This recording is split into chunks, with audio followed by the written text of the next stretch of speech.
There are lots of opportunities to draw closer to the Lord in these next couple of months, especially in focusing on Christ's real presence in the Holy Eucharist.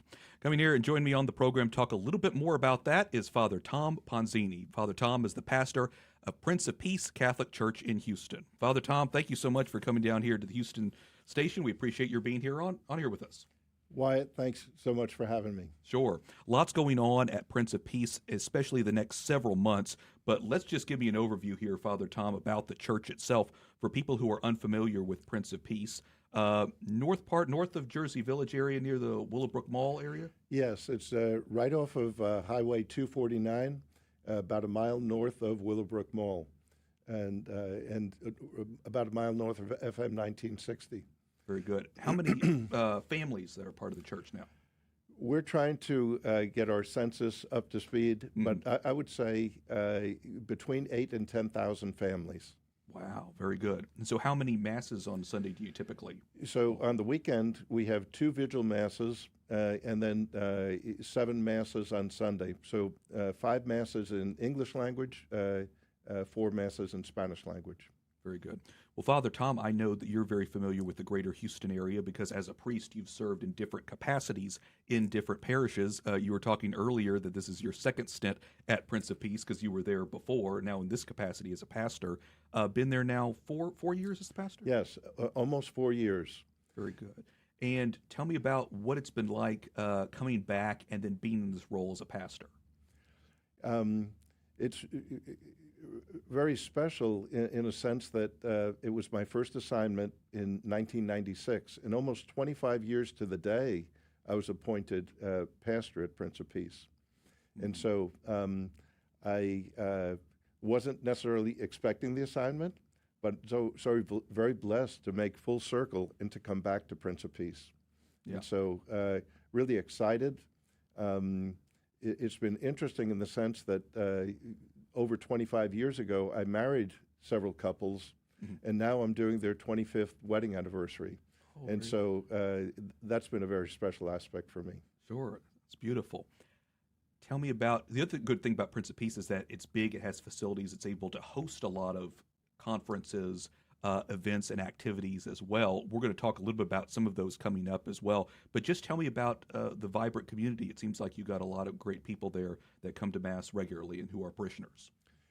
Yeah, we're very blessed. Of those 9 Masses, I'd say probably 4 or 5 of them are like packed or standing room. And so the parish continues to grow. Of course, with COVID, many parishioners had not been coming to church. More and more are coming back, and seeing a great growth in the Spanish-speaking part of our community. But yes, the ministries are starting to revive, just very active from the very young children to the adults. And so I would say, yes, very vibrant community. And even with my first time at Prince of Peace, I just noticed that sense of the spirit of generosity, not just with funds, but as far as just giving themselves and sharing and desiring to volunteer and just to share God's gifts because God has blessed us with all of those. And so, and I still notice it today as far as just that giving community, desire to serve, and desire to share their lives with one another. I love that idea of being able to share our own unique talents, and be able to give that to others, and it doesn't just have to be a monetary thing. Like you say, it can be whatever talent they have. They can give of their time, their effort, or what they're good at. Yes, absolutely. Tell me about, the other thing is having been here in the greater Houston area, having been at different churches, you've seen the growth of the Houston area. I imagine the area where Prince of Peace is, you've talked about how that's grown. I can imagine the whole area and outskirts of Houston, the suburbs, really has grown a lot since you became a priest. Absolutely, absolutely.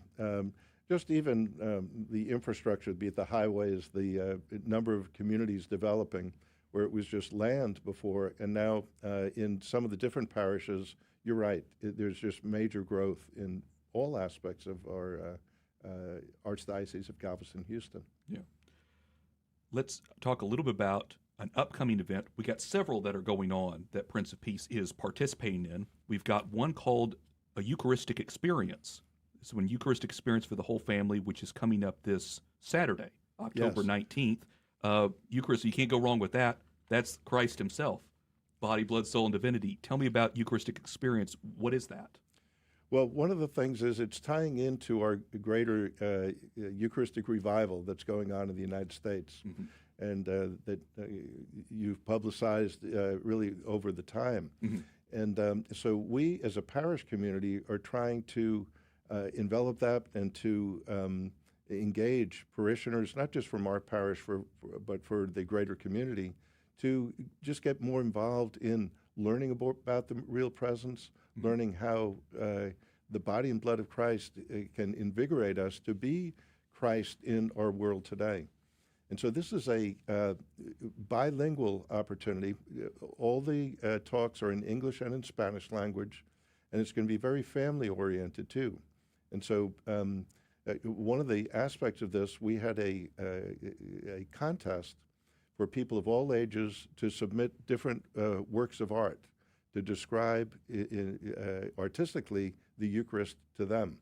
And so already we've been collecting just a variety from people of all ages, all backgrounds, of unique presentations of what the Eucharist is to them. But the idea is just to invigorate and to keep present, because sometimes we may sometimes go to Mass just kind of out of habit and not realizing the precious gift we're receiving each time we go to Holy Mass. I think these different conferences and events are an opportunity to experience more fully and in different venues of how Christ is present to us in a real way, and for us to recognize that in our daily lives. I think one of the ways we can do that is by looking at the Eucharistic miracles over the years, looking at the impact that the Eucharistic has had on other people. And so that's one of the things that I noted when I was looking at the information here. You have an exhibit for the Eucharistic miracles. That's one of those where people can walk through, I imagine, and look at examples of the impact of those kinds of miracles that have been cited by the church, by the authority, and being able to kind of look at that and go, wow, this was truly a miracle that has been attributed ultimately to the Eucharist itself. In addition, you had mentioned there's a couple of keynote speakers. So my question, therefore, is what time does this get started, Father Tom? What if people need to show up? I imagine they need to get there early in the morning? There'll be Mass at 9 a.m. Okay. And then and bilingual Mass, and then followed by the experience. And so probably around 10 o'clock till around 4 p.m. Okay. And just one of the things that you shared, the organization, Real Presence Association, they actually bring this exhibit, Eucharistic Miracles, around the world. And so we're really blessed to have them in the Archdiocese of Galveston-Houston, particularly at our parish. The other thing is, and I'm going to read a little bit about him, but Blessed Carlo Acutis, 15-year-old, and now he's blessed, Carlo Acutis. One of his popular sayings is, he said, "Jesus is my great friend, and the Eucharist is my highway to heaven." He lived an ordinary life, died at the age of 15 years old, but did basically things like normal young people do, video games, biking, time with his friends. But he also had a deep devotion to the Blessed Sacrament, went to daily Mass, the Rosary, and high level of computer skills. And so he recorded the different Eucharistic miracles that have existed throughout the world, and just help make the Eucharist really come alive to many people who need to see a little bit more to help convince them that this is the body and blood of Christ. I love that quote by Blessed Carlo saying that the Eucharist is my highway to heaven. I think I might use that more often now. So if you hear me, folks, if you hear me saying the Eucharist is my highway to heaven, that's a fantastic quote. I absolutely love that. So that's great that people can learn more about Blessed Carlo, who will be canonized next year as well. So it's so great that many of these miracles and the record of them have been attributed to him, that he was able to kind of keep track of so much. And like you said, it's wonderful to know that millennials like Blessed Carlo, or people in this day and age, no matter their age, if they're really young, really old, that have that ability to be saints. So it's a tangible thing. These are not distant people, but they're people within our own community in our day and time. So Blessed Carlo is a great example of that as well. So like you were saying, the Eucharistic Miracles exhibit will be there. People can check that out on Saturday from about 10 to 4 o'clock as well. To hear those keynote speakers, Father Tom, do people need to sign up or register? They do. They Okay. do need to, and we've got the information online at our Prince of Peace website. And just to share, our keynote speaker is Deacon William V. Williams. Okay. He's a medical doctor and graduate of MIT, Tufts Medical Board certified in internal medicine and rheumatology. Also the editor-in-chief emeritus of the Lincare Quarterly, the official journal of the Catholic Medical Association. So he will be there to give medical insight into these Eucharistic miracles. Wow, that's incredible. Not just to note that the fact there are miraculous spiritual records of these Eucharistic miracles, but the fact that they go to medicine themselves, they can be tracked to science as well. It makes it real in all aspects, right? Yes. Physical, spiritual. That's fantastic. So again, urge people, if they want to check it out, that's going to be this Saturday, October 19th. It's called Eucharistic Experience for the whole family, and it's going to be at Prince of Peace, and you're urged to go in and register on the website. So check out Prince of Peace's website and look for Eucharistic Experience. Again, that's this Saturday, October 19th.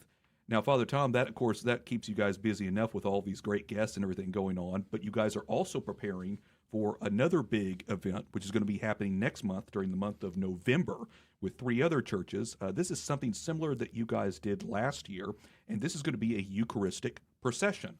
So tell me a little about Eucharistic procession for people who are unaware.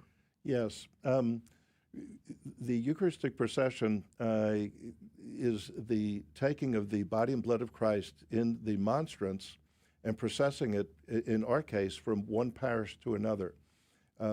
In some venues, where maybe in a small town or with a central location, they may actually process it in a walking procession with the Blessed Sacrament, accompanied by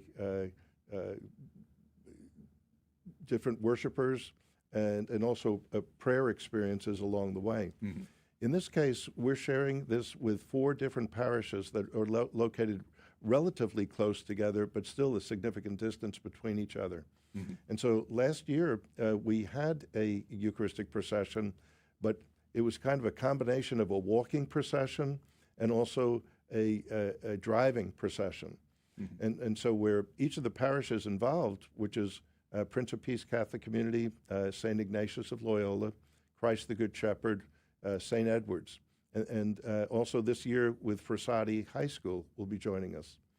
And so the walking part of the procession will be at each of the different parishes, will be actually processing with the Blessed Sacrament on their parish grounds, and then leading them to a vehicle which will house the Blessed Sacrament during that time, and then other vehicles will follow in procession, similar to a funeral procession where we will have security officers to guide us in our transportation.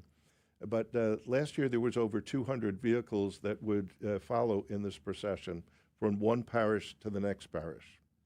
I just have to let that sit in, more than 200 vehicles.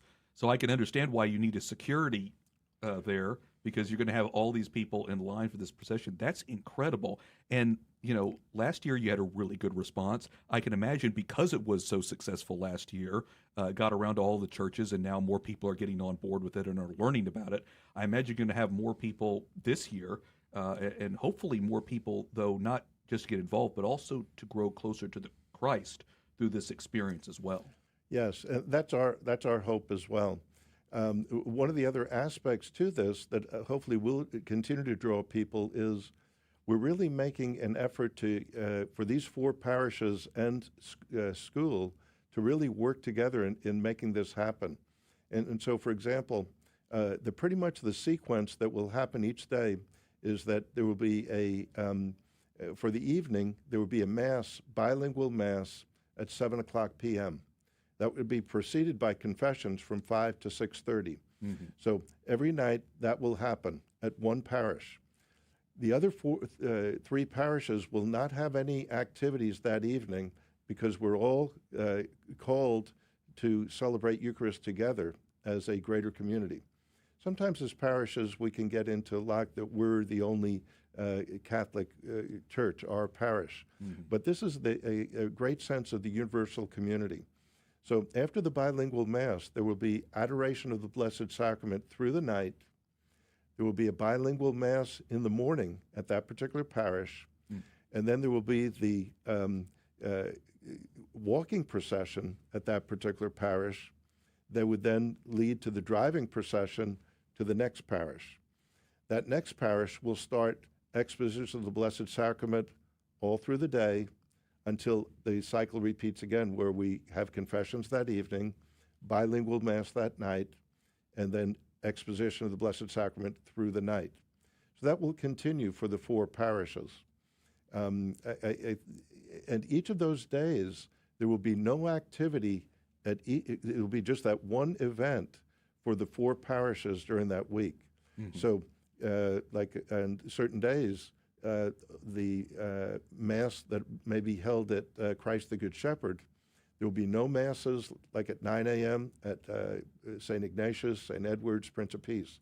Everything would be all at that parish. That's so interesting because it's a physical, mental, and spiritual way to really focus on Christ, orient our lives toward Christ. Where Christ is, that's where we keep our focus on, physically, spiritually, mentally. That's where he is. I love that idea also of bringing all these different churches together, because you're right. Sometimes we can get into our own church and not be thinking about the wider community. Let me give people the dates for this. Again, this whole Eucharistic procession is going to be happening November 18th through the 21st at the churches that you, Father Tom, had mentioned. Your church, Prince of Peace, St. Ignatius of Loyola in spring, Christ the Good Shepherd also in spring, and St. Edward's also in spring. So again, if you want more information about the Eucharistic procession, it's on the Prince of Peace's website. We also took this flyer and I put it on our own Facebook group this morning. So if you're on Facebook, you can check out GRN Houston. Again, it's a Facebook group called GRN Houston as well. So check that out and make plans as well, because again, it's going to be a little bit over a month from now, November 18th to the 21st. See which day might works with your schedule if you want to go to confession or if you want to worship the Lord in adoration as well. So again, to the Eucharistic Experience as well as Eucharistic Procession. One last thing I want to mention before we run out of time, Father Tom, is another conference that's coming up, which is going to be in January. You guys are finalizing the plans for that right now. What can you tell me about what's going to be happening in January? Right now, we've scheduled it for January 18th. It'll be an all-day celebration, and similarly, it'll start with the Mass at 9 a.m., bilingual Mass. Okay. And this will be presided by Cardinal DiNardo, and so he will be celebrating that Mass. And then for the rest of the day, stopping probably around 4 o'clock as well, to have a variety of keynote speakers, but also breakout sessions in English and Spanish. And the keynote speakers are in English and Spanish as well. Bishop Brendan Cahill, that you mentioned in the opening, is going to be one of the keynote speakers, both in English and Spanish language. And Father Victor Perez will be one of the other keynote speakers. And so we're blessed to have them, as well as other leaders in the breakout sessions, to, again, explore different aspects of the Eucharist, to, again, give people opportunity to learn more, to inform themselves more, so they can help themselves grow closer to the Eucharist. But the idea of sending people out to allow them to get that motivation to share this with others. And so the conference is actually entitled SENT, the acronym SENT, S-E-N-T, which stands for Summon the Faithful, S, E, Empower Their Spirit, N, Nurture Their Faith, and then T, Transform the World. So the idea of the Eucharistic Revival is this particular year of the Eucharistic Revival is Now that we've started to learn more about the Eucharist, we've started to take it more to heart, to make it be more part of who we are, to try to be more Christ to others, is to reach out and to share the good news with others. I love that. And I love the name Sent as well. So again, just to recap, registration isn't open yet for Sent, but note on your calendar, the Sent, it's a Eucharistic conference, and it's going to be on Saturday, January 18th, if I'm thinking correctly. Yes, correct. Going to be at Prince of Peace, again, Saturday, January 18th, Sent. That's a Eucharistic conference, and we'll be talking more about that. We'll put something here on the radio as well and give you guys another reminder about that event. So much going on here in the greater Houston area when it comes to all these exciting events and opportunities, again, to draw closer to Christ through the Holy Eucharist. Father Tom Ponzini, pastor at Prince of Peace Catholic Church, thank you so much for coming on and talking with us a little bit about it today. Thank you so much for having me.